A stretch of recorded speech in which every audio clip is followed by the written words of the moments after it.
Assalamualaikum warahmatullahi wabarakatuh. Bismillahirrahmanirrahim. Rabbi shrah li sadri wa yassir li amri wahlul 'uqdatam min lisani yafqahu qawli.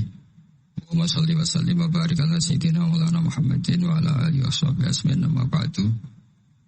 Yang sangat saya hormati Bapak Wakil Presiden Profesor Dr. Kiai Haji Ma'ruf Amin dan istri, semua pejabat negara yang saya hormati. Di sini ada Ibu Menaker Dr. Fauzia, Kapolda yang saya hormati, Korem, semua yang saya hormati, Ketua MUI Banten dan Ketua MUI Jawa Barat, semua yang saya hormati. Ini tak tanya dulu sama Pak Dokter, ini gimana pakai masker? Ini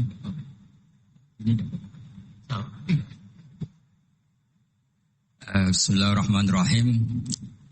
Saya syukur sekali diberi kesempatan sowan sama Kiai Ma'ruf, karena beliau juga mustasar kami di PBNU, dulu mimpin sebagai Rois Am dan dekat sekali dengan guru saya Kiai Haji Maimun Zubair. Terakhir ke sana sama Kiai ya, Kiai Ma'ruf ya, sama-sama banyak Kiai di acara Mbah Mun. Saya akan matur tidak banyak, tapi saya pastikan semua itu berdasar naskah yang ditulis Syekh Nawawi. Saya cerita yang serius itu 3, yang rileks 3. Di dulu itu lama itu ya rileks. Di antara tulisan Syekh Nawawi, saya ini termasuk pengagum Kiai Nawawi karena Kiai Maimun, putra Kiai Zubair itu saking senangnya Kiai Nawawi itu naskahnya itu banyak tentang Syekh Nawawi. Dan saya termasuk zuriyah Kudus. Saya masih keluarga dengan Raden Asnawi. Masih keluarga karena sama-sama zuriyah dari Mbak Asnawi Sepuh. Itu yang akhirnya menikah Nyai Hamdana, yang dulu pernah dinikah Syekh Nawawi. Terus Nyai Hamdana itu dulu dengan Syekh Nawawi punya putri namanya Zuhroh. Setelah dengan Raden Asnawi punya anak dinamai Zuhri. Punya zuriyah, ada yang namanya Kiai Minan, Kiai Ni'am, terus punya anak-anak. Di antaranya Kiai Hafid yang jadi menantu keluarga Saran. Saya kalau boleh cerita, saya ini khatam Tafsir Munir itu 3 kali. Dulu ngaji di Sarang 2 kali. Terus belajar sendiri. Terus mentakriri. Takriri itu beri catatan-catatan yang untuk meneguhkan satu rilis ya, atau satu tag atau satu ibarat yang diinginkan Syekh Nawawi. Saya beri beberapa contoh dan ini dipraktekkan di Indonesia. Orang Indonesia itu mesti hafal Fatihah dan semuanya merasa pintar. Itu ya barokahnya Syekh Nawawi, karena kata Syekh Nawawi itu semua Quran dikumpulkan di Fatihah. Fatihah itu dikumpulkan di Bismillah. Bismillah itu dikumpulkan di Ba. Baknya saja masih dikorting di titiknya saja. Jadi kalau orang bisa titik itu sudah menguasai satu Quran. Karena pikirannya Syekh Nawawi itu semua Quran itu menerangkan tauhid, dan tauhid itu dimulai dari ba. Ba itu bi kana makana wa bi yakun. Jadi karena saya, kata Allah, yang ada menjadi ada, yang enggak ada juga menjadi akan ada kalau Allah menghendaki wujud. Sehingga dulu Syekh Nawawi itu sudah sukses membuat pikiran kita itu rileks. Kalau nggak bisa Quran semuanya ya Fatihah. Kalau Fatihah nggak bisa ya baca Bismillah. Setidaknya orang Islam itu nggak boleh tercerabut dari Quran. Sehingga saya kalau baca teks-teksnya Syekh Nawawi itu punya pengaruh besar di cara pandang kiai-kiai Indonesia. Dan setelah ini saya akan tidak menambahi juga tidak mengurangi. Adalah Syekh Nawawi cara menganalisis surat Ar-Rum.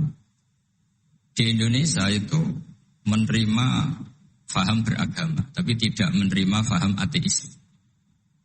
Itu dulu zaman Rasulullah SAW Sugeng, itu ada kekuatan besar, yaitu Romawi dan Persia. Singkat cerita, Persia ini tanpa nabi, tanpa kitab suci, yang Romawi ini punya nabi dan punya kitab suci. Meskipun versi mereka. Ketika orang Persia mengalahkan Romawi, itu Nabi terus dicibir, diolok-olok sama orang kafir Mekah. Muhammad, kawan kamu yang punya kekuatan langit, maksudnya punya kitab suci, ternyata kalah. Paling kamu juga kalah dengan kita yang tanpa pegangan langit. Nabi itu susahnya minta ampun. Karena Nabi tidak bisa membayangkan kalau kehidupan manusia itu tidak dipandu agama, tidak dipandu kitab suci. Meskipun zaman itu ya Romawi itu tidak Islam. Kemudian kata Nabi diberitahu Allah Ta'ala antara 3 sampai 9 tahun pasti Romawi akan mengalahkan Persia.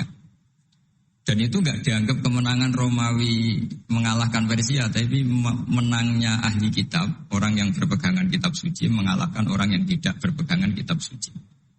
Dan saat itu Allah ngendikan wa yauma idzi yafrahul mu'minun, di hari kemenangan Romawi mengalahkan Persia atau kemenangan ahli kitab terhadap non ahli kitab, itu orang mukmin itu senang sekali. Sangat senang. Ini saya baca di tagnya Syekh Nawawi supaya di sini Anda tidak mendengarkan pendapat saya, memang benar-benar mendengarkan apa yang dikatakan Syekh Nawawi. Saya baca tidak, ya niru-niru Kiai Ma'ruf. Tadi beliau masih ngendikan secara fasih, ngendikan usul fikih, kaidah fikih, karena ilmu beliau dengan kita ini bersanad yang sama. Dulu Mbak Mun ngaji Mbak Karim yang ngaji Mbak Hashim. Jadi Mbak Hashim ngaji Syekh Khalil. Kalau saya lewat sanad kudus ya diantaranya saya lewat Syekh Nawawi Al-Bantani. Nanti saya baca beberapa sanad Syekh Nawawi.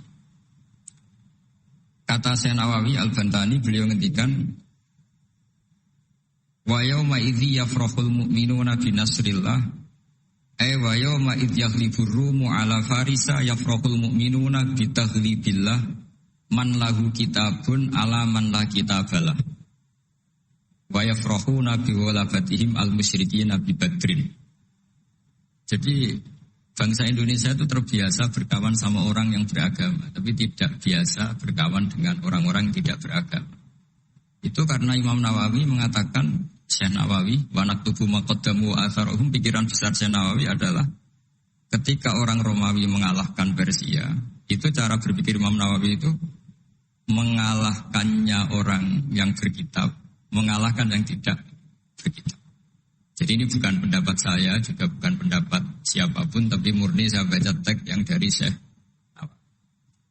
Sehingga kita secara psikologi, kita ini kan misalnya saya aja lah contohnya. Misalnya saya miskin, ada petinju, orang miskin kulit hitam terus sama orang kaya. Kalau yang menang yang miskin tuh ikut seneng, padahal ya ikut menang. Karena kayak terwakili. Dulu kata Syekh Nawawi itu juga pikirannya begitu. Ini saya baca ini kata Syekh Nawawi. Misalnya seperti itu zaman itu. Wa sababun nuzuli hadil ayat annahu kana baina Faris war Rum qitalun. Wa kana al-musyrikun yawadduna antaghliba Farisu ar-Ruma. Di anna Faris kana majusian ummiyin wal muslimuna yawadduna ghalabatar Rum ala Faris liqaunihim ahlal kitab. Jadi dulu itu kata Syekh Nawawi, pikirannya orang Islam, boyo yang menang itu ahli kitab karena sama-sama punya agama, punya peradaban. Jangan sampai yang menang itu yang tidak punya kitab, tidak punya peradaban. Jadi itu saya yakin yang mengilhami para guru-guru kita, para kiai-kiai kita bikin Pancasila diantaranya yang membentuk Pak Karno, karena Pak Karno yang dulu ngaji sama Hussein Praminoto, ngaji sama orang-orang pinter. Kita ini berketuhanan. Jadi itu ciri khas Syekh Nawawi di antaranya.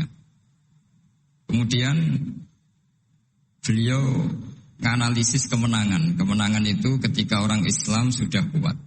Ini halaman 424. Ini nanti kitab saya tinggal di sini sebagai hadiah sama Gus Syauki sama keluarga besar Pondok Tanara. Nabi itu orang yang gak suka duniawi, tapi kenapa sih Nabi harus menang? Nabi Sulaiman akhirnya menang, Nabi Dawud akhirnya menang, Nabi Ibrahim ya akhirnya menang, Nabi Musa akhirnya juga menang, dan Rasulullah SAW juga akhirnya mengalami kemenangan. Itu cara menganalisis Syekh Nawawi Al-Bantani. Kata beliau, iqamati alamatir riyasa, supaya kepemimpinan Islam itu kelihatan. Fala yabqa mayyaqdiru alal ikrah alal kufri.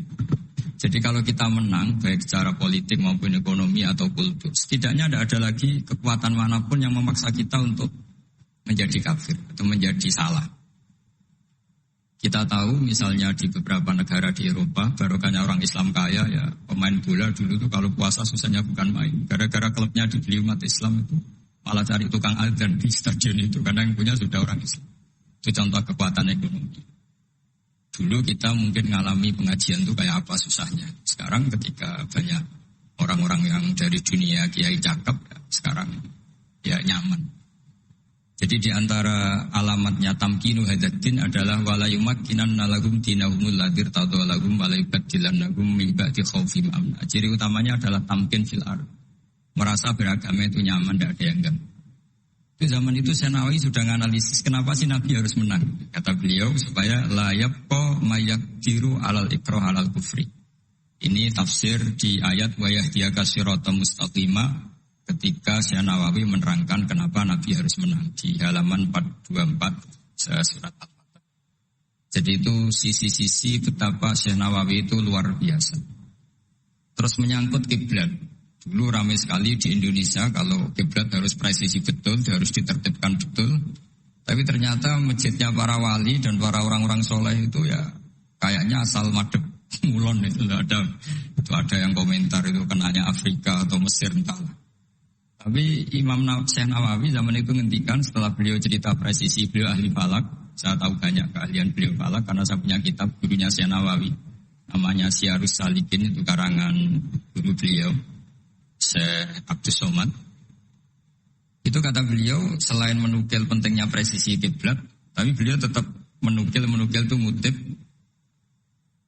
Waruwiya an Ibni Abbasin annahu qol al-baitu qiblatun li ahli masjid wal masjid qiblatun li ahli haram wal haram qiblatun li ahli masyriq wal maghrib. Wa hadza qaulu Malik. Jadi karena orang Jawa itu rata-rata kiai itu mesti baca tafsir Munir sehingga ya dianggap enteng saja. Ya sudahlah pokoknya kira-kira madhep mulon itu.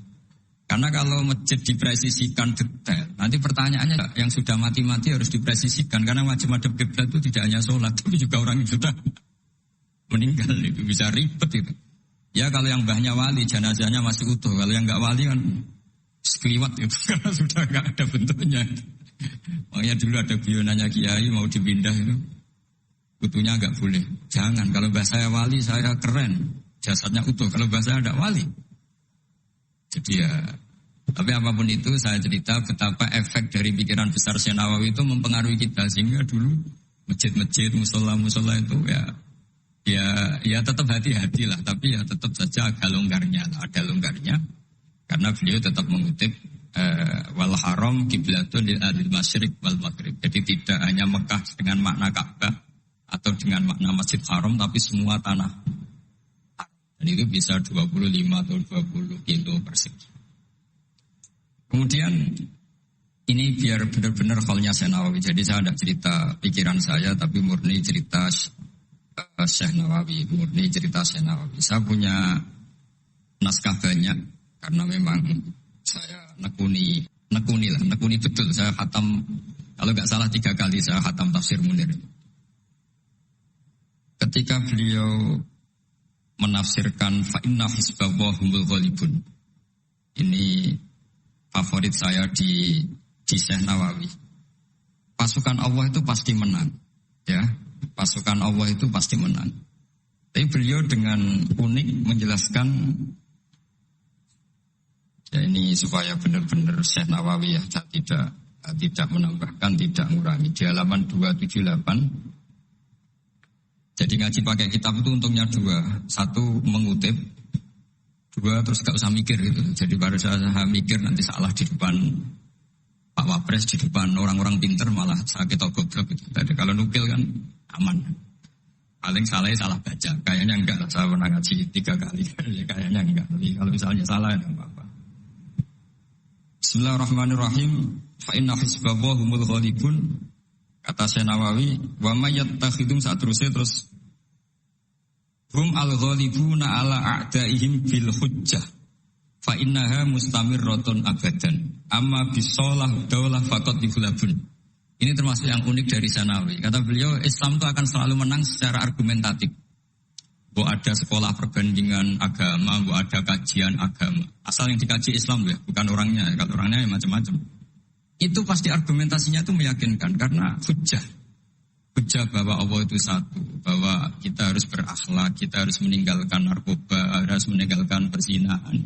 Itu argumentasinya mantap secara uluhiyah. mantap, secara sosial juga mantap. Tapi kalau secara kekuatan politik mungkin akan selalu ada, meskipun inginnya kita tidak ada, orang-orang Islam yang minoritas di negaranya.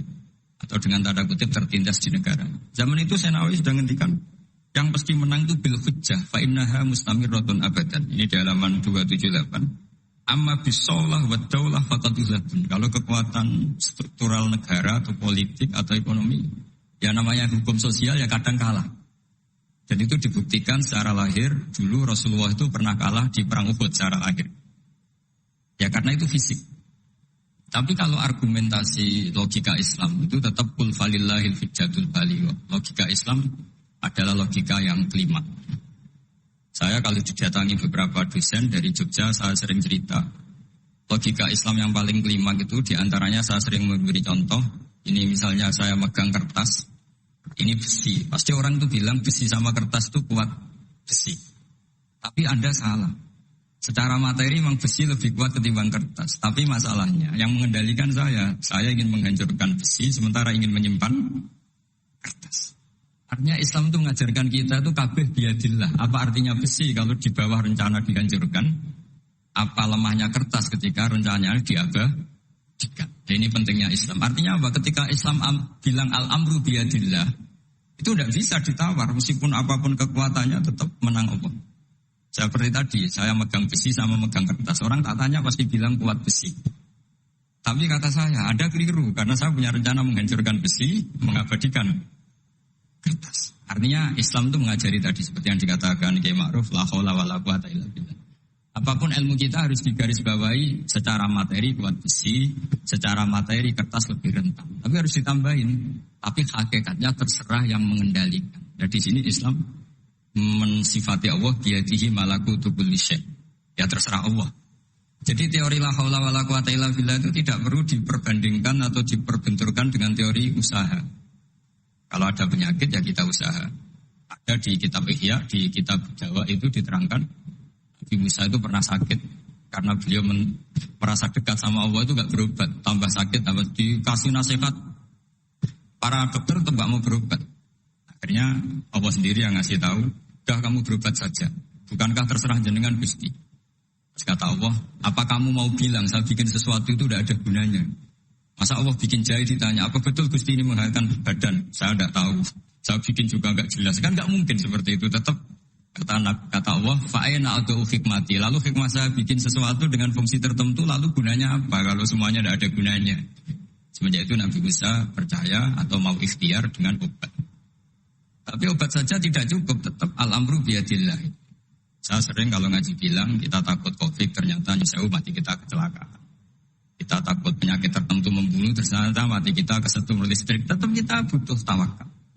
Meskipun bersamaan dengan itu tetap ada usaha melawan COVID, ingin menghilangkan penyakit-penyakit itu. Tapi tetap al-amru biyadillah. Sehingga ada keserasian syariat dan keserasian hakikat. Tapi saya pastikan Syekh Nawawi ini memang luar biasa. Jadi beliau menghentikan banyak hal yang menurut saya itu luar biasa. Jadi saya mengkaji tafsir Munir itu. Di antara khas-khas beliau adalah beliau bisa cerita tentang tentang kekuatan-kekuatan Allah Ta'ala dengan cara yang real. Kemudian kenapa kiai-kiai Indonesia itu ngadepi orang fasik itu tenang, tidak langsung antipati seakan-akan fasik selamanya. Yang soleh juga tidak jumawa seakan-akan soleh sampai mati. Karena kata saya Nawawi itu ketika menafsirkan wa yu'adzibal munafiqina insya'a aw yatub. Namanya hukum sosial sudah saja yang sekarang fasik suatu saat soleh, yang sedang soleh suatu saat fasik. Karena Allah itu bisa saja merubah. Orang munafik yang kayak apa biadabnya, kayak apa salahnya, itu Allah ketika cerita tentang dirinya wa yu'adzibal munafiqina insya'a. Allah ya bisa saja menyiksa orang munafik insya'a. Tapi tetap ada kemungkinan aw yatub atau Allah memberi tobat. Nah barokahnya itu kadang-kadang kita sebagai GNU itu dikritik gak jelas. Ya kita memang gak mungkin jelas. Memang potensinya ya yang sedang soleh ya bisa salah, yang sedang fasik ya bisa benar kan. Karena al-amru biyadillah. Itu ciri khas Nawawi. Jadi beliau dan itu membentuk kita semua di halaman 251 juz 2 beliau ngendikan haitsu razaqahum al-iman, sehingga ya mereka bisa saja suatu saat dikasih iman. Jadi itu contoh-contoh. Kemudian di halaman 288 ketika nah ini biar benar-benar kholnya Syekh Nawawi, memang saya persiapkan khusus karena saya memang nggak perlu nyari, karena saya punya takriran lengkap tentang tafsir Munir. Jadi saya hanya butuh mutib, butuh memenjah saja. Karena naskah itu sudah ada di rumah, terus ini tak pindah di sini, dan rencana kitab ini tak tinggal di sini memang untuk hadiah kepada Gus Syauqi. Ketika Syekh Nawawi cerita tentang wala tajidanna aqrabahum mawaddatan lil ladzina amanu ladzina qalu inna nasara.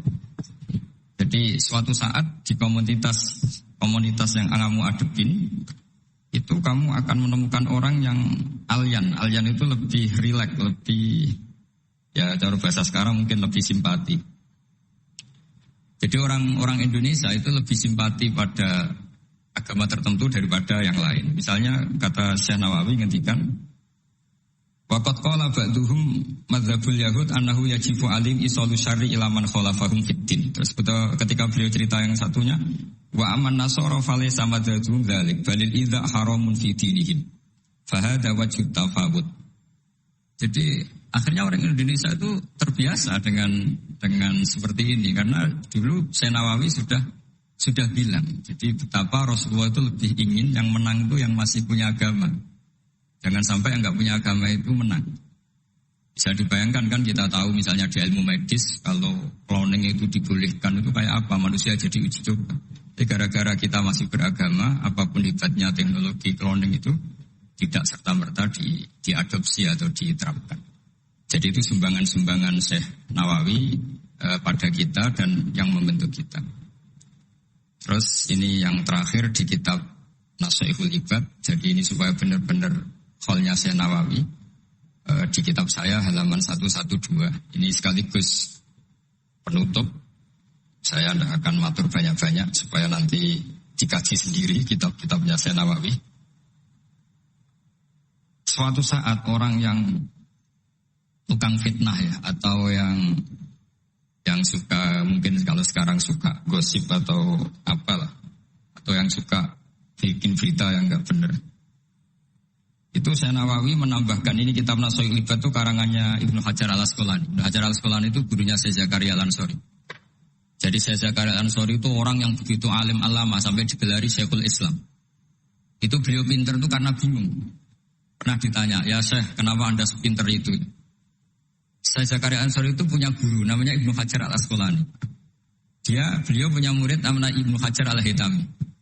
Jadi kalau mau setoran itu ya sinau karena gurunya alim. Dulu kalau setoran sama guru itu muridnya yang baca, qorok itu alas Syekh. Jadi dulu saya baca tafsir Munir itu nyemak sampai khatam, terus saya baca ya sampai khatam. Makanya saya ini alhamdulillah tahu banyak tentang tafsir Munir. Karena saya pernah ngaji istimak khatam, terus saya yang baca juga khatam, terus saya belajar juga khatam. Jadi semoga ini bentuk penghormatan saya pada Syekh Nawawi, itu sudah puluhan tahun yang lalu, dan alhamdulillah sekarang punya kesempatan bisa hormat soalnya Syekh Nawawi. Beliau ketika terus yang tanya ini dijawab sama Syekh Zakaria al-Ansori, dukik tu bena hajaro ini. Saya ini diseleb 2 batu, digebek kalau orang Jawa bilang. Karena kalau mau ngaji ya takut, mau ngajar juga takut, karena muridnya pinter. Kalau dia bacanya salah itu ketahuan. Jadi guru kalau ingin pinter, cari murid yang pinter, pasti mutolaah dulu. Karena sampai kalau baca rofa nasabnya salah, pasti terus muridnya boyong. Goblok tenan guru-guru gitu. Karena dari punya murid pinter, makanya kalau ada mahasiswa pinter, mesti dosennya tambah pinter. Karena dia kalau bacanya banyak, muridnya akan mikir. Itu disebut dukik tu bena hajaro ini. Kata Syekh Nawawi menambahkan yang dikatakan Ibnu Hajar al-Asqalani dalam kitab Nasha'ihul Ibad. Beliau meriwayatkan satu hadis. Yu'adzabul lisanu bi'adzabin la yu'adzabu bihi syai'un minal jawarih. Nanti lisan atau mulut itu disiksa Allah dengan siksaan paling pedih di atas organ tubuh yang lain. Terus lisan komplain sama Allah, 5 tu'adzibu. Kenapa engkau menyiksa seperti ini ya Allah?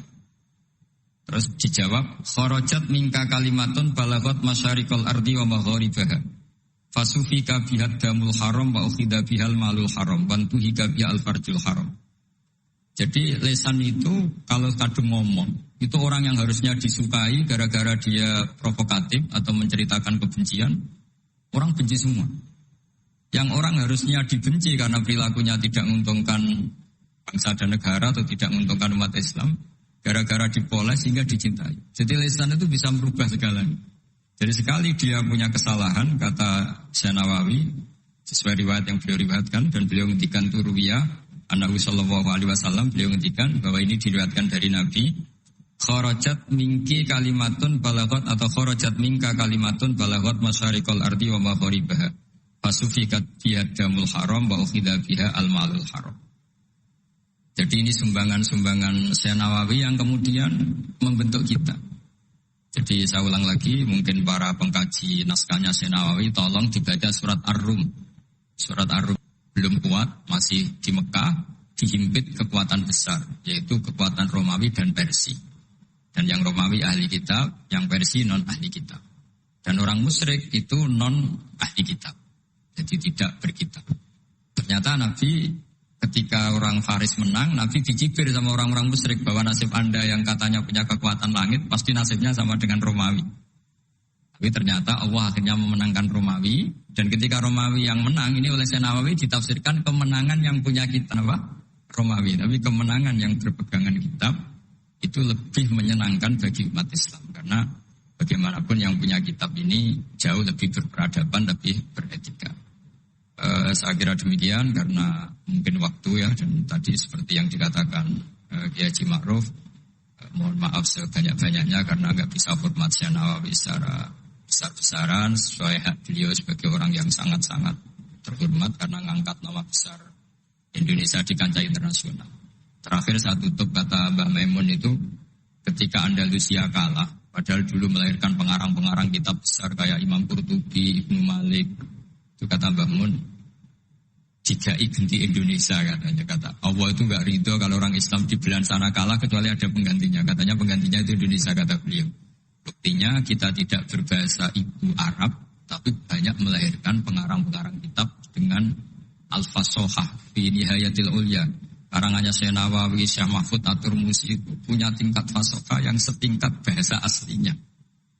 Makanya ada Syekh Khotib Minangkabau itu namanya Muhammad. Dia orang Indonesia, orang Minangkabau. Tapi ketika dipek mantu orang Arab dicibir. Kamu kok punya menantu orang Ajam? Orang Ajam itu dianggap gak bisa ngomong. Beliau secara spontan gak dikasih tahu, disuruh khutbah. Ternyata beliau takallama bilisanin fasih wa bikalamin fasih wa bikalamin baligh. Akhirnya orang-orang Mekah itu kagum semua. Makanya terus dapat gelar Muhammad Khotib. Jadi dia Khotib itu gelar karena ini ajamiyun min ahli Jawa atau min ahli Indonesia yang bisa ngendikan bahasa Arab secara apa?